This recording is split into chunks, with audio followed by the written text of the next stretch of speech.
I have a problem I need to solve today. This is a custom saber made for me by my good friend Dennis from the Black Market Outpost. The build is completely custom with amazing details. It has all the electronics to add that extra level, and Dennis was kind enough to gift it to me. However, there's a problem. One does not simply put this on a shelf. It requires its own display. And today in the Smuggler's Room, that is the challenge. We're gonna build an epic display for this amazing saber. I want to point out that Dennis from the Black Market Outpost has a build on this epic saber that you can watch today to see how it was constructed. And if you want your own saber made by him, there's a link to both his build video and his Etsy shop in the description.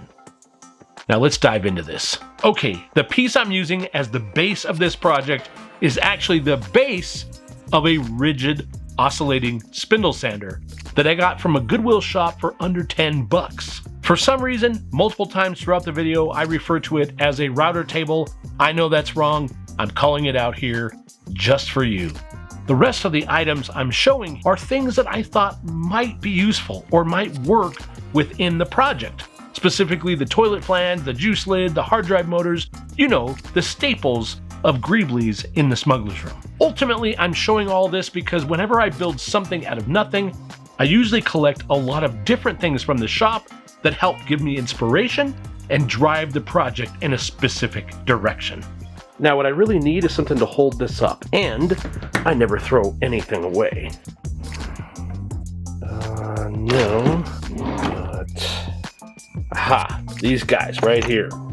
They've got little rubber pieces on them, and I've got 2 of them. When we built our Nostromo door project, these were part of the barn door system. So there's 2 little rubber feet right here. So if they mount this direction, the saber could actually just rest on it.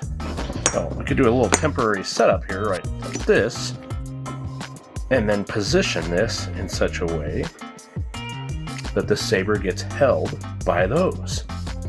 So the next challenge is I want an interesting way to mount this to our platform down here. And I happen to have these really strange, I don't even know what these are. There's some kind of bracket for something somewhere, and I want to modify these. What's really cool is I can use my belt sander to actually modify the tip. I can take this tip off, and now we'll have an interesting way to mount our brackets to our little lightsaber holder.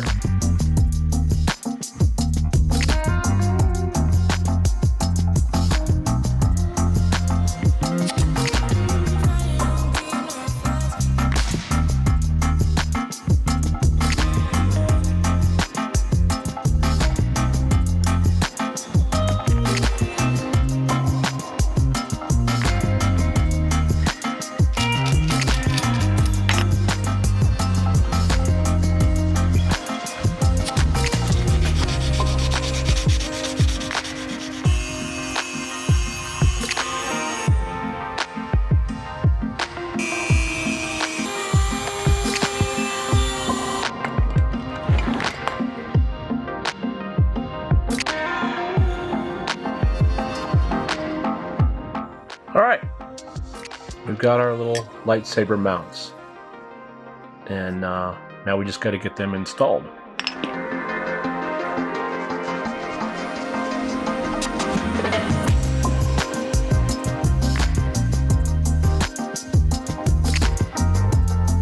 So that took a lot longer to put together than I wanted to, but let's see how we're looking here.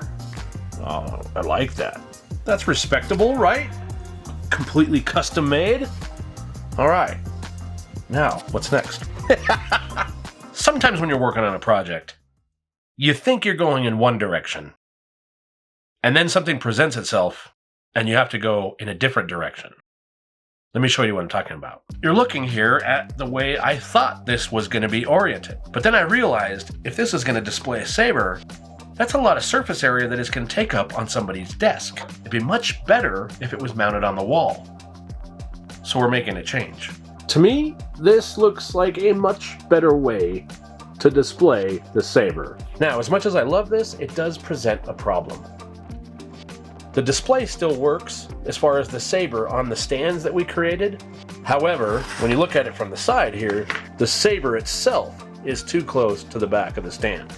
This means we need to figure out a way to bring the saber out so that you have some depth, that the saber can sit out here and give a little bit of space between it and the back. That means our mounting system that I put together here is going to have to be adjusted so I can pull these out. So we have to solve that problem before we can move on.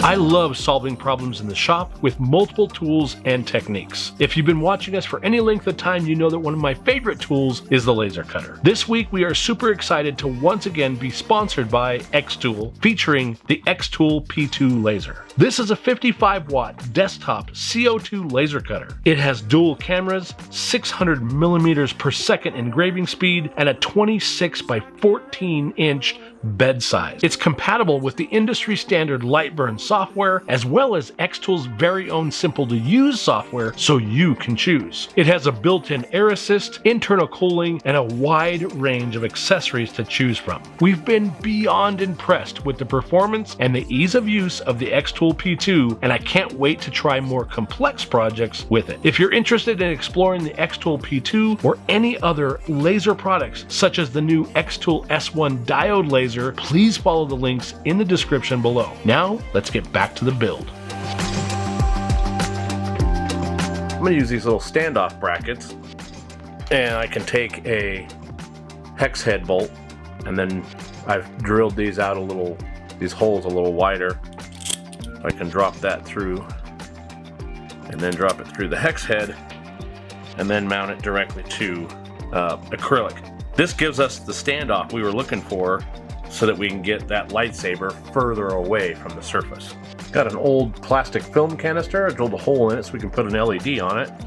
Then we've got this cool orange button that comes along with a really neat little housing. It's from a commercial industrial type switch for like big machinery. But it just happens to be that this has a really nice snug fit here. And then there's threads on this, so I can thread it into the housing here. And then this has threads that also fit really snugly right down on the other piece. And now we have a cool little detail recessed in here that I'll put a light behind.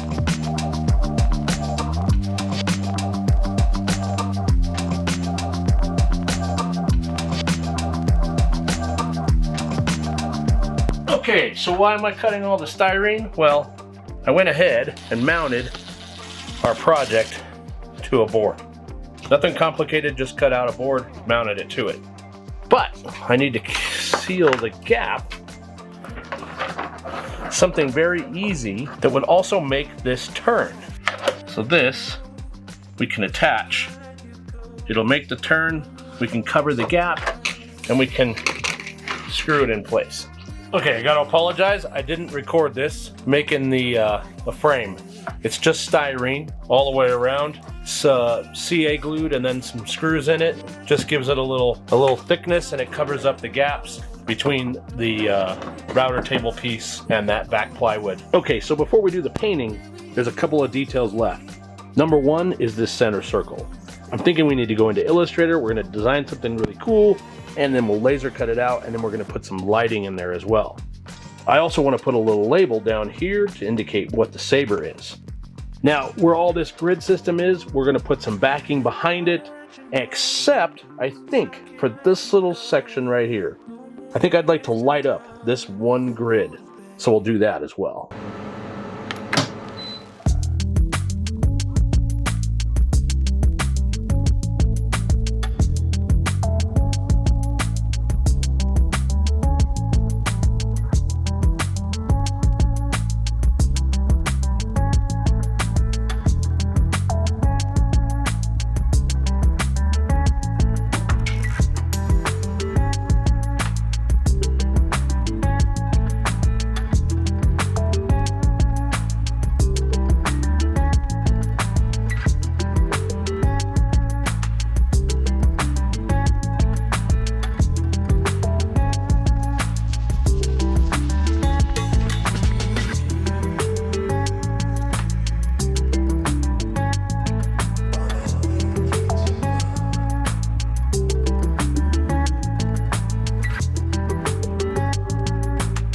Okay, we've reached that assembly time moment. Gave everything a nice burnt iron airbrush, and now it's that part where we're just gonna put this sucker back together.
I love builds like this, when I start with one idea and that leads to something else. I also love that I have a proper way to display this awesome bit of craftsmanship. I seriously would love it if you would follow the link to Dennis's build video and see how he made this awesome saber. Again, I want to encourage you to check out his Etsy shop if you want your own. His work is truly fantastic. I want to thank our Patreon members as you keep us fueled and energized to create more and more content, and we can't thank you for your support enough. And finally, if you got a kick out of this build and you want to see more, check out this project right here. I think you'll love it, and we'll see you here the next time we build something out of nothing.